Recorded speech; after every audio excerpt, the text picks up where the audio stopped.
unusually incurious, abnormally unintelligent, amazingly inarticulate, fantastically uncultured, and extraordinarily uneducated. And apparently quite proud of all these things.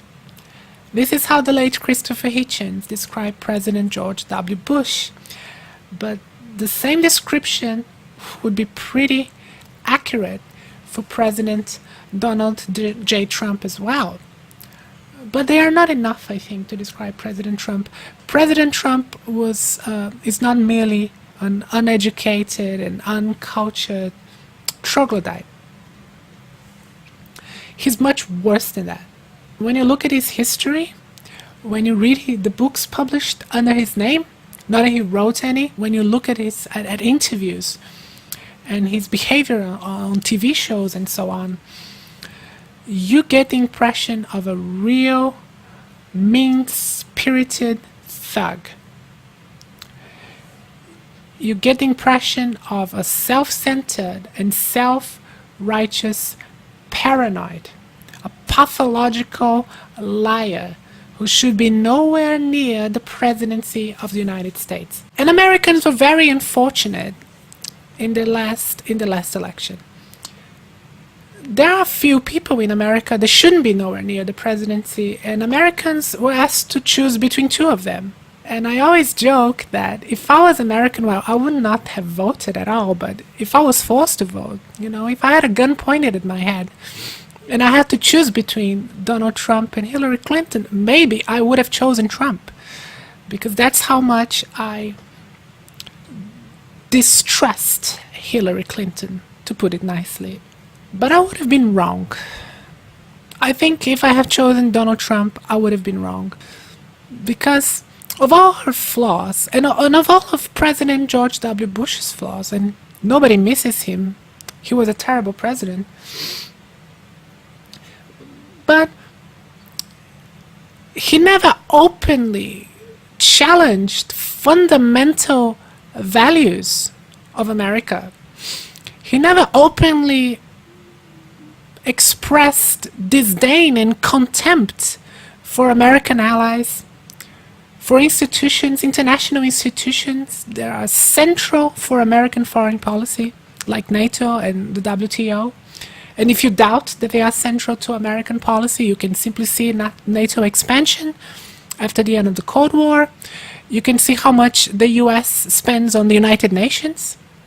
You can see how the international institutions were created by America in the Bretton Woods system, the financial institutions that regulate the economy of the world, and how America, more than any other country, benefits from the World Trade Organization. Another thing about Trump is when you look at all the interviews that he did and all the public appearances, he wasn't as much erratic as he is now, or temperamental as he is now.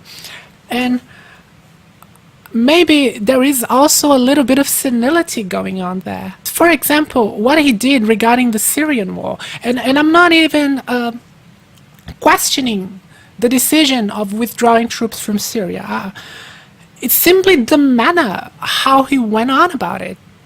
Apparently, the story is that he talked with President Erdogan, dictator in the making, that seems to be very close to Donald Trump. He seems to have a sort of a fond for dictators and authoritarian figures, himself being an authoritarian figure too. And apparently the story is he had a call with Mr. Erdogan, and they mentioned about withdrawing troops from Syria. And after this discussion, and maybe I'm speculating here, but probably there was something regarding the situation of ISIS in Syria.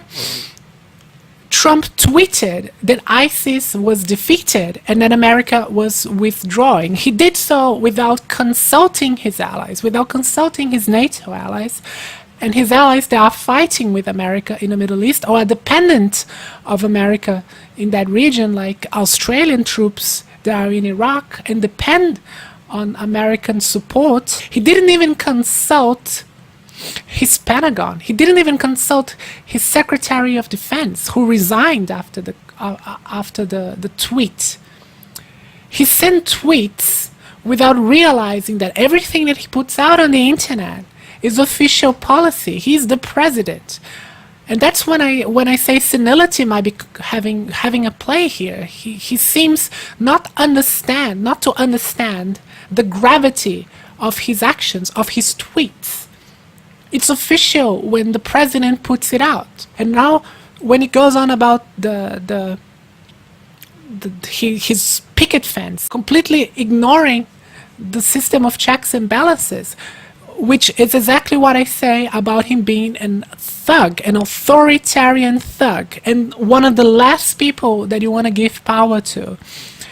And no wonder so many people in the Republican Party are disgusted with this man and what he's doing with his power. I despise this president so much because he is constantly challenging America's democracy. He's constantly challenging the very fundamental things that make America great. I think Donald Trump merely took advantage of the current political climate in America, which is of bitterness and pessimism and cynism. And this country divided by so many petty grievances. No other generation before us had it as good as we had. In terms of material wealth, in terms of health, and in terms of equality as well, by any metrics you can think of. Yet we are still always bitching about things, about small things. This is in great part why this man was elected as president, because he feeds on that. And his speech feeds on that. And his slogan is a demonstration of that. The center of his campaign. That America's shit and he was gonna fix it. Well, America isn't shit. America is a great country. It never stopped being a great country. In some things, especially on education, it is decaying. But this president doesn't seem too worried about that. The things that make America great are its democracy and its system of checks and balances that avoids authoritarians to take power and to abuse of the power. Now, American history is not perfect. There are many problems. Now, it took a civil war, a bloody, gruesome civil war for America to consolidate the Union. And it took gruesome world wars, 2 gruesome world wars for America to take the lead on international affairs. But once it did, we have the most stable world order that ever existed. According to non-governmental organizations that keep such statistics, since 1945 in Europe and the Americas, there's been a steep decline in interstate wars, in deadly ethnic riots or pogroms, and in military coups, even in South America. Worldwide, there's been a steep decline in deaths in interstate wars. The yellow bars here show the number of deaths per war per year from 1950 to the present.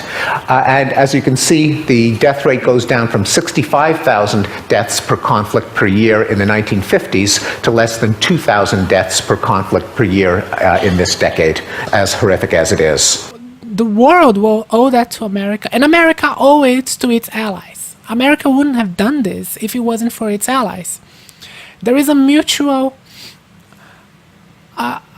dependency on the current world order, and a big part of it is the dependency on American military is the biggest deterrent to an arms race. But if the world can count on America, if America starts withdrawing from wars without discussion, without any discussion with its allies, and without even going through the proper democratic channels, if the president of America decides to withdraw from international organizations, the world will not trust America anymore. We'll get into another movement of self-help, of countries trying to fill that power vacuum by other means, and by other means will probably result in another arms race.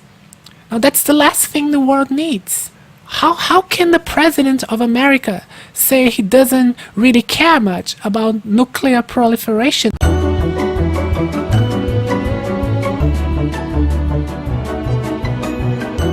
He thinks it's not a bad thing for Japan to have a nuclear program, nuclear weapons, for example, as he said in an interview.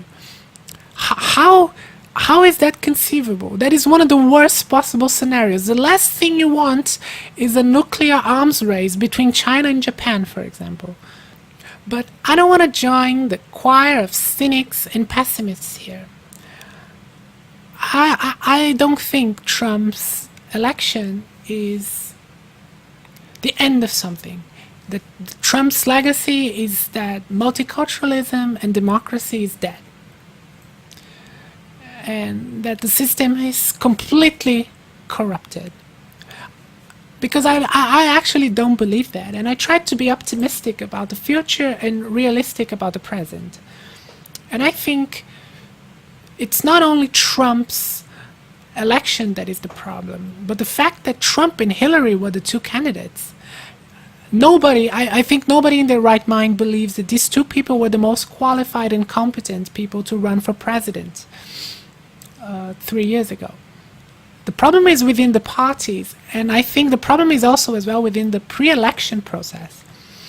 How these two people ended up running for president. How did that happen? The United States also looks like this, also has two elections. One we call the general election, the second we should call the money election. In the general election, it's the citizens who get to vote if you're over 18, in some states if you have an ID. In the money election, it's the funders who get to vote. The funders who get to vote. And just like in Lesterland, the trick is to run in the general election, you must do extremely well. In the money election, you don't necessarily have to win. There is Jerry Brown, but you must do extremely well.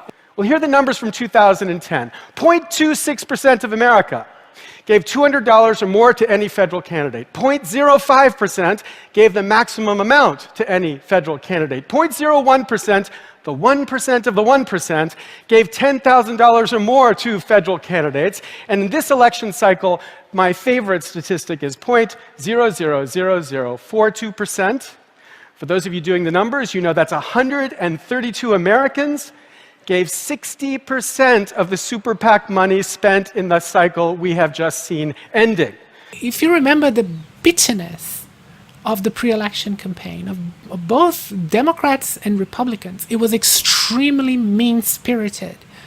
And these are people that are supposed to be fighting for the same cause, fighting for the same values and for the same platform, but they're clearly not. And that is maybe something that could be the solution for this. Is maybe it's time for the two-party system to go. Maybe it's time for America to have more parties. Because these divisions within parties, the way they are going, it's simply not helping at all. How's the political system working in general? And this is kind of a clever little graph that, I didn't do it, but that plots how the propensity of Congress to work with one another across the aisle. And what you see in kind of the earlier years is you see a lot more collaboration across parties. As that winnows over time, you see them kind of working further and further apart. Now, how does the public feel about this? All right, somebody just wrote a statistics book.